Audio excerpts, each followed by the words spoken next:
اعوذ باللہ من الشیطان الرجیم بسم اللہ الرحمن الرحیم۔ انسان دنیا میں آیا تو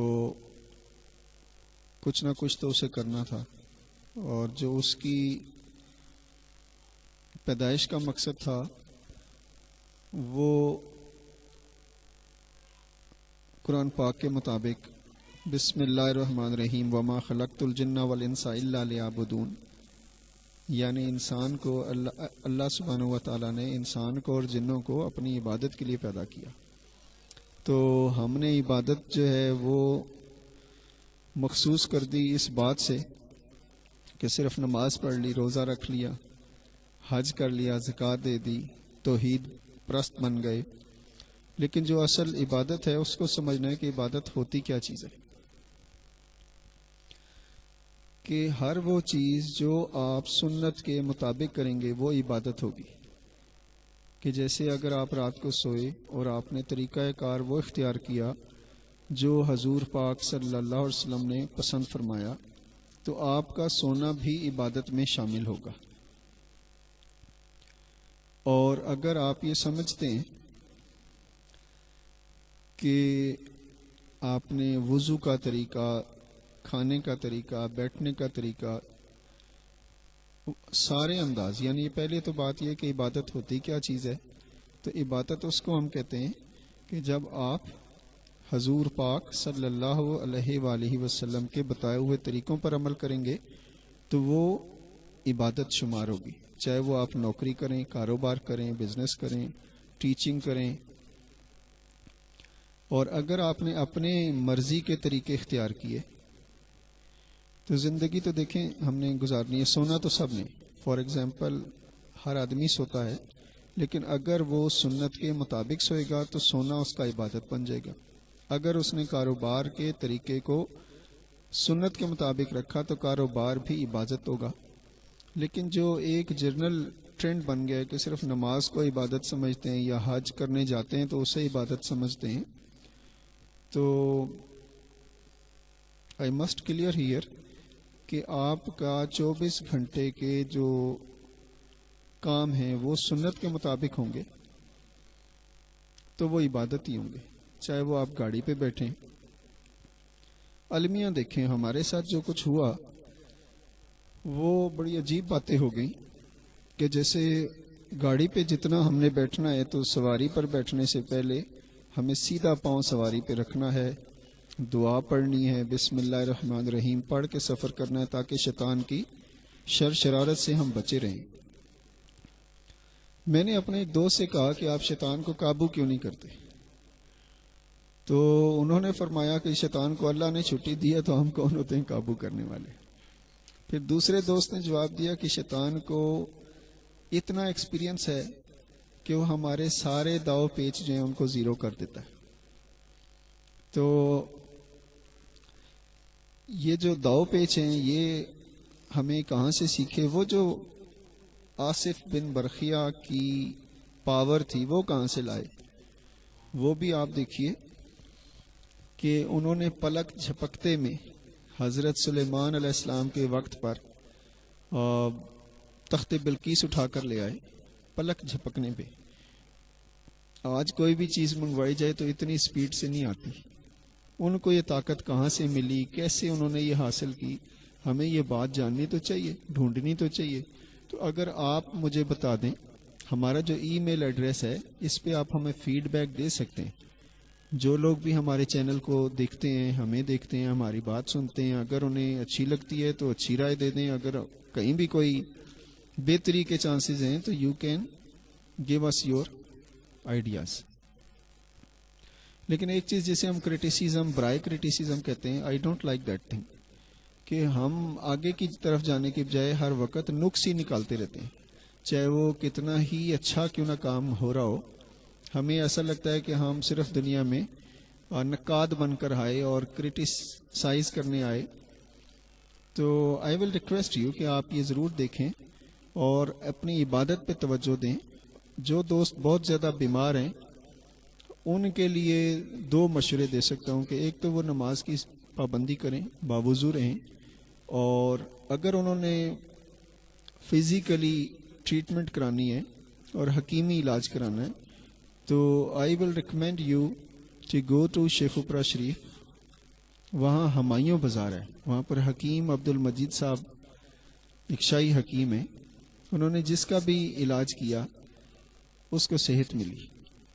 آپ کی جیسی بھی کنڈیشن ہو, وہاں منور صاحب ہوتے ہیں, آپ ان کا پتہ کر لیجئے, ان سے دوائیاں لے لیں. منور صاحب نے حکیم عبد المجید کھوکر صاحب کی خدمت تقریباً 30 سے 35 سال کی. تو دوسرا حال یہ ہے کہ آپ باوضو رہیں, نماز پڑھیں, قرآن پاک کی تلاوت کریں, اور یہ جو اثرات اور جنات ہیں ان سے ڈرنے کی بجائے ان کو ڈرائیں. وہ جو طاقتیں تھیں مسلمانوں کے پاس وہ ساری آج کہاں چلی گئیں؟ وہ سارے لیڈر کدھر چلے گئے؟ وہ دعائیں بھی اپنی سنی جاتی ہیں. ایک مذاق تو بنا ہوا ہے کہ اگر کرکٹ کی ٹیم جو ہے وہ پاکستانی قوم کی دعاؤں سے جیت سکتی ہے تو پھر پاکستان میں اسلامی انقلاب کیوں نہیں آ سکتا؟ ہم کیوں اتنے عرصے سے 60 سالوں سے ایسے محنت کر رہے ہیں, بھاگ دوڑ کر رہے ہیں, ہماری دعائیں نہیں پہنچ رہی ہیں اللہ تعالیٰ تک؟ اس کے لیے چونکہ حلال روزی کا کھانا یہ بھی تو ایک کام ہے نا, سچ بولنا, ملاوٹ نہ کرنا, بے ایمانی نہ کرنا, ایک دوسروں کا خیال رکھنا. ابھی خیال رکھنا جو ہے پورے سال رکھنا, اپنا بھی خیال رکھنا, دوسروں کا بھی رکھنا. یہ جو خیال ہے یہ ہے کیا اور کیسے رکھا جائے؟ کہ جیسے آپ اپنے موبائل کو سنبھال کے رکھتے ہیں, ایسے ہی سنت کا خیال رکھنا ہے کہ جب آپ ڈیل کر رہے ہو کسی کے ساتھ تو یو نیڈ ٹو چیک کہ کیا اسلامی پوائنٹ آف ویو سے یہ بات ٹھیک ہے جو میں کر رہا ہوں. ہر وقت ہمارے سامنے تو قرآن و سنت ہوتا ہے اور ہماری لائف ہوتی ہے, ہم انداز ایسے بنا رہے ہوتے کہ جو اللہ کو پسند آتے.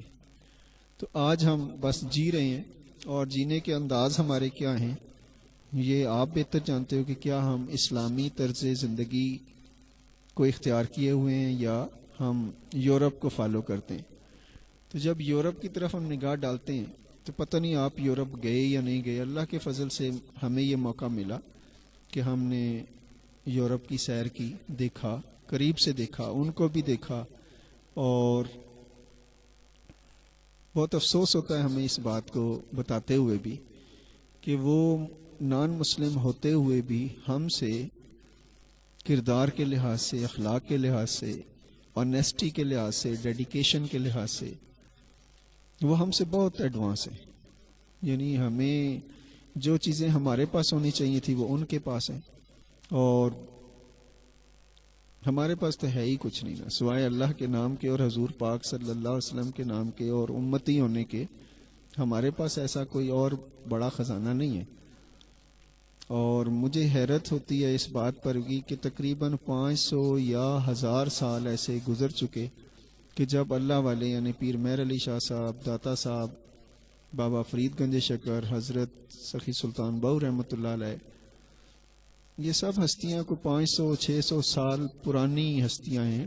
ان کے بعد کوئی ولی اس لیول کا آیا بھی نہیں, کسی کا نام سنا بھی نہیں, جبکہ میرے علم کے مطابق یہ بات واضح ہے کہ اس دنیا میں کم از کم 1.25 لاکھ ولی اللہ ڈیوٹیوں پر رہتے ہیں, اور پوری دنیا میں یہ اپنی اپنی ڈیوٹیاں کرتے ہیں. ان کے اپنے اپنے انداز ہوتے ہیں, اپنے اپنے طریقے ہوتے ہیں, لیکن مقصد, مرکز, منزل یہ سب ایک ہی ہوتی ہے. یعنی اللہ کے سوا باقی سب ہوس, لالچ. اب جب آپ ان اللہ والوں کی بارگاہ میں بیٹھتے ہیں, ملتے ہیں, تو آپ کے دلوں سے یہ دنیا کی محبتیں نکلتی جاتی ہیں, اور پھر جب اللہ کی محبت سچا مقام آپ کے دل میں بنا لیتی ہے, پھر آپ ہر بات کی جو فوقیت ہوتی ہے وہ اللہ کی رضامندی کو حاصل کرنا ہوتا ہے. پھر دنیا ایسے آپ کے رستے میں کوئی مشکل کا باعث نہیں بنتی. تو یہ جو طاقت ہے, طاقت, پاور, یعنی سیٹ کی پاور ہوتی ہے, پیسے کی پاور ہوتی ہے, صحت کی پاور ہوتی ہے. صحت ہی نہیں ہے تو آپ, بعض اوقات ایسے بھی دوست آتے ہیں وہ کہتے ہیں ہم سے تو ٹیشو بھی نہیں اٹھایا جاتا. ٹیبل پر پانی رکھا ہے وہ ہم پی نہیں سکتے، اور کسی کے انتظار میں رہتے ہیں کہ کوئی آئے اور کوئی ہماری مدد کرے. تو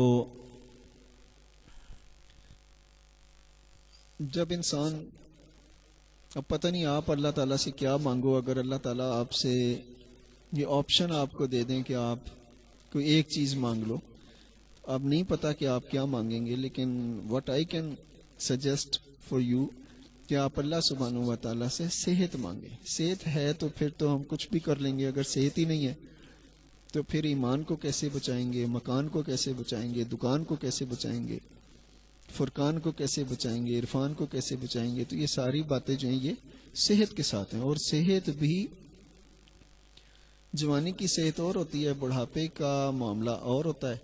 تو جب آپ یہ دیکھو گے کہ گر جوانی توبہ کردن شیوائے پیغمبری، تو جوانی میں جو توبہ کی جائے اور جو عبادت کی جائے، عبادت جیسے میں نے بتا دیا کہ صرف نماز روزے کے طریقے جو ہیں وہ حضور پاک صلی اللہ علیہ وآلہ وسلم کی نقش قدم کے عین مطابق ہیں.